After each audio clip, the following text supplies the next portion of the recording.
At the end of Star Citizen's CitizenCon 2022, we had a talk from Chris Roberts for over 2 hours, going over various system updates and improvements and features that are being worked on, from stats systems to attributes for your characters that you'll be able to improve by picking up heavy objects and putting them back down, AI updates, loads and loads of improvements for your star map, mini map, FPS gameplay, hover trolleys, and more. I'm going to be summarising all of that juicy information now, but I will also link the full video on demand below for those inclined to watch the full thing. So, load of features are being tested and polished in Squadron 42 in the game branch there, and they're going to be coming to the persistent universe. This means features are sort of more meaty and more functional before getting into players' hands because they've been refined in that Squadron 42 branch. They are still very much wanting to keep Squadron 42 information close to their chest, so bear that in mind. We did get some great development updates here and some sneak peeks, but not much in the way of direct Squadron 42 information, just sort of core gameplay features that are going to be affecting both games. So there's a big redesign for the Hudson MFDs, the multifunction displays, which will be a lot different from what we have now. Some of these may be shared between your ship and visor, so you may be able to cast like things about your ship to your visor. It's going to be loadout dependent. It's being rolled out to all the ships in Squadron 42 first, as are pretty much everything that we talk about here. It's Squadron 42 being rolled out to first before coming into the persistent universe. They're hoping that everything comes together over the next couple of years for Squadron, which may imply that's the rough expectation of when Squadron 42 Episode 1 will be ready. Maybe. They are improving the player interaction system, making it feel sort of easier for you to open doors, grab items, interact with objects or electronics, also making persistence more pertinent. They want physical puzzles to be easy to interact with. A lot of functionality will be more intuitive and less clunky because there's going to be a huge amount of interactables and sometimes lots of them on a table in front of you. You don't want to be like faffing around trying to pick something up and picking up the wrong item. It's also a weighted system, so you don't have to look precisely at what you want to interact with. You'll be able to quickly push and grab a trolley or grab a cup. You'll also be able to set default actions. You're still going to be able to have complex interactions if you want as well. FPS, radar, and scanning has now been split as well, so you've got like a quick scan that you can do, boop, that does a little ping, and that will see things around you, important objects, doors, vents, and points of interest that are really close by, and that's going to tell you more about each item, so I'll tag them, give you some information. So this allows for detail and scale to persist without getting too complex. They've also got a charged scan that will ping out to wider areas, allowing you to see objectives in the distance or details on characters through walls. This will make it obvious at range, though, that you have activated a scan if the enemy has any form of scanner. It increases your sort of signatures. It makes you go, I'm quite bright on the IR spectrum or on the audio spectrum, whatever. This can obviously be dangerous and trigger AI to come and look for you. And if you're trying to be stealthy, maybe you're not so much if you've just done a ping. So Squadron 42 is not a run and gun shooter, bear that in mind. Maybe in the persistent universe, if you geared your character up to be more run and gunny, you'll be able to get away with some of this stuff. In PvP though, this is going to be extremely obvious that you've pinged another player, so bear that in mind because they have the same gear for the most part as you. At least they have Moby glasses and at least share a base level of equipment with you. Ledges and ladders. So these have seen a load of improvements, as has the traversal experience. You're going to be able to grab onto nearby ledges and jump to them in a lot more of a forgiving way. The system sort of knows that you're trying to do that. You'll also be able to use items on ladders and have a much greater range of movement. You can even jump onto or off a ladder now as well. Action queuing is coming too, allowing for more intuitive fluid controls and movements across multiple control devices, whether you want to use a mouse and keyboard or a gamepad or whatever. EVA Tier 2 has been overhauled, so your momentum now carries when you're flying around in space. You can push and pull your way around. It's fully decoupled as well, so your suit acts like a tiny spaceship as long as you've got a EVA pack installed on it, though fuel will be limited. But you can crawl around on the outside of ships and structures and pull around, push yourself off. You can use tractor beams to help move you. All the animations and movements are systemic as well, so this will work in close, tight environments as well as open ones. What you wear at any given time will be important as well. So you're not going to be able to wear heavy armor in a cockpit of a ship, typically. So if you're piloting a little light fighter, you're not going to be able to wear heavy armor in the seat. Storage is important as well. You're going to be able to quickly set up outfits and change clothing and gear from lockers. Hover trolleys. These will be a real improvement for moving freight, cargo, items, for puzzles, allowing traversal opportunities, lots and lots of different things.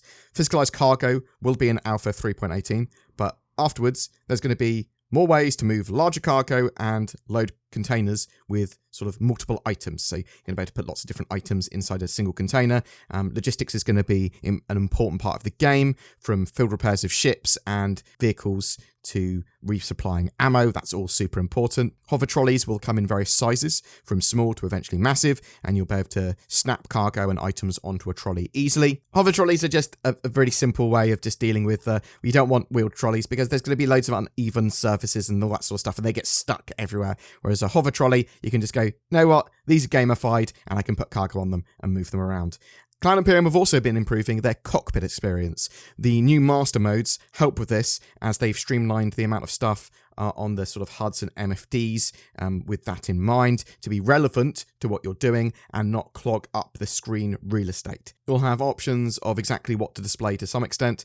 They are not ready to show this off yet. They want targeting to be more simple as well and not swamped with targeting markers. They want to put focus more on the radar and the sort of tools at your disposal, rather than just going, it's all on the HUD. The new star map is currently in development as well. The star map and radar will become somewhat blended, as you'll be able to zoom out and all the way sort of down from system view, bam, go incredibly close to a target, and then you'll be able to also grab targets and see things quite easily on the radar. Apparently there will be a good level of customization to this as well. You'll have a passive radar, or sort of like a short range radar for around 100 kilometers, and then a wider scan for much longer distances. They are looking forward to opening up exploration in game as well. So with master modes and quantum boost, there are going to be various things that you can find in space. You can go off-piste, so you can go, well, I actually just want to travel to this pocket of space. Boom, I don't need a waypoint or a marker anymore. I can just do a little quantum boost towards this area. You're going to be able to travel around without those markers, without those waypoints. Hopefully as well, you'll be able to set markers and waypoints of your own making on the star map. They didn't mention that, but that is my expectation.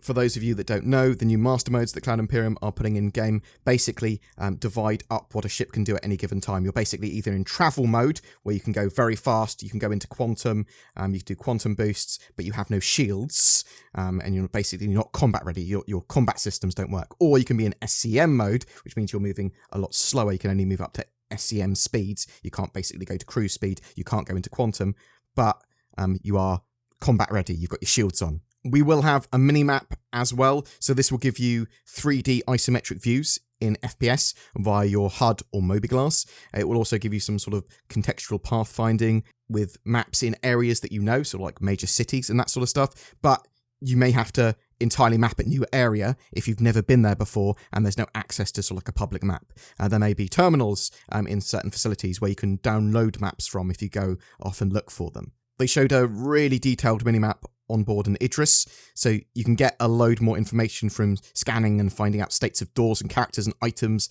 That sort of stuff will also be shown, it looks like. So you do a big scanner or ping, or you go up to investigate an area, that will then be shown on your minimap as well, with some information there. The combat AI have been greatly changed. They threw away the old combat AI systems, although really what they've done is they've reworked and improved them hugely so that they are another beast now. Previously, they were a bit spaghettied and brain dead and never really have been refined. That's changing with the work they're doing with Squadron 42 and obviously server meshing. That should make AI a lot more complex and work and a lot more interesting. It's been a long slog for them, but they want AI to be systemic in their behaviors. AI can now track players, communicate with each other, and they react differently to various sounds and sights and shots and all that sort of jazz. They have mixed group tactics for combat. There is a huge amount of variety and high level of difficulty potential based on what you're doing. They aren't going to be insta-headshotting you. They're not sort of super AI Doombots. They're sort of more human. They're tactical, though that's based on the AI skill and sort of what you're fighting at the time. If you're going to like a military facility with a load of guards, that's probably quite bad for you. Stealthing in for some of a mission is probably a very good idea. So Squadron 42, very much not a run and gun shooter game. It is going to be you engaging tactically and sensibly and stealthing a lot of stuff. Though there will be a load of different ways of doing things, and there's probably run and gun options. When NPCs are searching for a player, they will actively clear rooms, check areas, corners, behind objects. It's all systemic. If the AI are threatened and they know a hostile is around, they will become more sort of perceptive and aware if they see something that it's probably a player, probably a hostile rather than a trick of the light. The basics of AI combat are now broken down into some basic archetypes: pusher, strafer, defender, and AI kind of focus on one of those styles of combat when engaged, but in a group it's weighted, so there's a mix of styles in AI encounters where they'll be picking different ones in a group and then attacking you with those tactics. A lot of this is already in game, and they're going to be working on medic behaviors in the near future, along with advanced combat behaviors. AI are now able to also jump over terrain, use ladders, and look over objects, hide, etc. too. These archetypes and styles will also affect ship AI and combat. It's the same ethos, so they're going to be having all these ships sort of working in different ways. Clan Imperium are extremely proud of their social AI, wildlines, conversations, and all that sort of jazz that NPCs have, and how scenes play out in Squadron 42 between characters systemically. Again, this will also be in the Persistent Universe. They're building systems so that NPCs will walk around and chat. Previously, Star Citizen was going to be an entirely personal skill-based game. So basically what I mean by that is, if I am good, personally, at shooting things and knowing what to do when I'm flying around in a ship, I'm probably going to be good at it. And there was not going to be any sort of like experience or stats or that sort of thing for players. Now, this has changed at least a little bit. So there are now stats that can improve.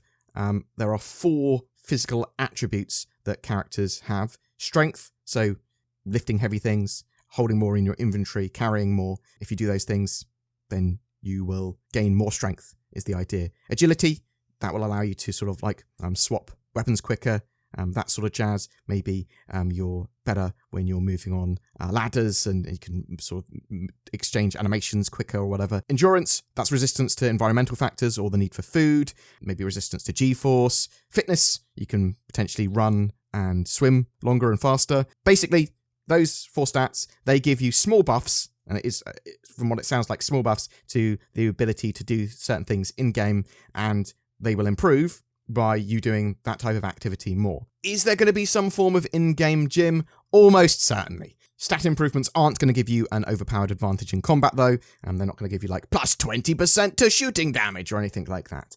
Techniques are another way you will improve as you play the game. For example, takedowns. When you first do a takedown with your character, this is going to be like a bit sloppy. They're going to have like a slow animation. It's going to be like your character struggling to take them down. But after you've done a few takedowns, you'll unlock better animations that are sort of smoother. You're basically getting better at that task. And this might also relate to some sort of melee combat, hand-to-hand stuff, sort of combat with knives. Maybe even you can learn some new moves. So yes, both stats and techniques are ways that we can advance in the game. And this is all going to be tracked on your Mobiglass. There's basically a fitness app now.